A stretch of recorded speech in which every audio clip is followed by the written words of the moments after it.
తెలంగాణ ప్రభుత్వం విద్యాశాఖ ఆధ్వర్యంలో హైదరాబాద్ ఇన్ఛార్జి మంత్రి పొన్నం ప్రభాకర్ అధ్యక్షతన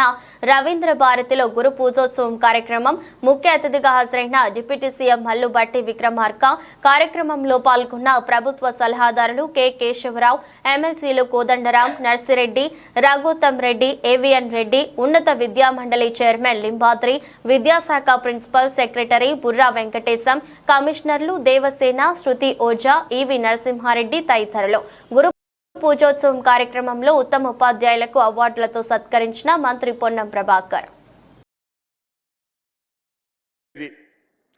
ఈరోజు పెద్దలు ఇప్పటివరకు చాలా మంది ముందుగా పెద్దలు కోదండరామ్ గారికి హృదయపూర్వకంగా ఒక్కసారి జన్మదిన శుభాకాంక్షలు తెలియజేస్తా ఉన్నాం. ఈరోజు మాతృదేవోభవ, పితృదేవోభవ, ఆచార్య దేవోభవ అని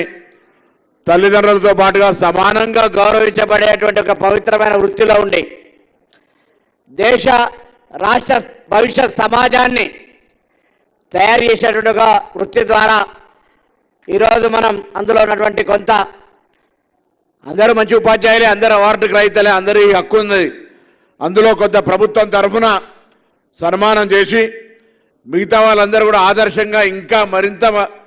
ఈ యొక్క విద్యా బోధనలో భాగస్వాములు కావాలనే ఆలోచనతో ప్రభుత్వాలు ఈ కార్యక్రమాలు తీసుకుంటా ఉన్నాయి. ఇంతమంది పెద్దలు ఉప ముఖ్యమంత్రి గారు మాట్లాడినప్పుడు కానీ,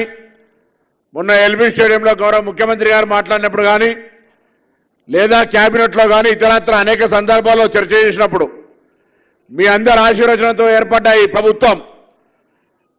గత 10 సంవత్సరాలుగా నేనేం ఈ వేదికను విమర్శకులు ఉపయోగించుకోదలుచుకోలేదు, కానీ ఎంతైతే విద్యా వ్యవస్థకు జరగాలో అంత జరగనటువంటి పరిస్థితుల్లో మీ అందరి ఆశీర్వాదంతో ఏర్పడ్డ ఈ ప్రభుత్వం ప్రజాప్రభుత్వంగా విద్యా రంగానికి సంబంధించి కొన్ని సంస్కరణలు, కొన్ని నిర్ణయాలు, కొన్ని మార్పులు తీసుకొచ్చే ప్రయత్నం చేస్తూ ఉంది. అందుకు మీ అందరి సహకారం, సహయోగం కావాలని సందర్భంగా విజ్ఞప్తి చేస్తూ ఉన్నాం. ముందుగా విద్యా బోధన అందించేటువంటి ఉపాధ్యాయ వర్గానికి మానసిక ప్రశాంతత, తన ఉద్యోగం యొక్క పోస్టింగు, ప్రమోషను, ఇతరత్ర సమస్యలతోటే తను ఉంటే సరియైన విద్యా బోధన చేయలేమనేటువంటి విషయాన్ని గమనించి ప్రభుత్వం విద్యాశాఖకు సంబంధించిన ఈ ఉపాధ్యాయ సంఘ నాయకులందరితో సంప్రదించి ఎటువంటి హిడెన్ ఎజెండా లేకుండా ఒక ఓపెన్ మైండ్ తోటి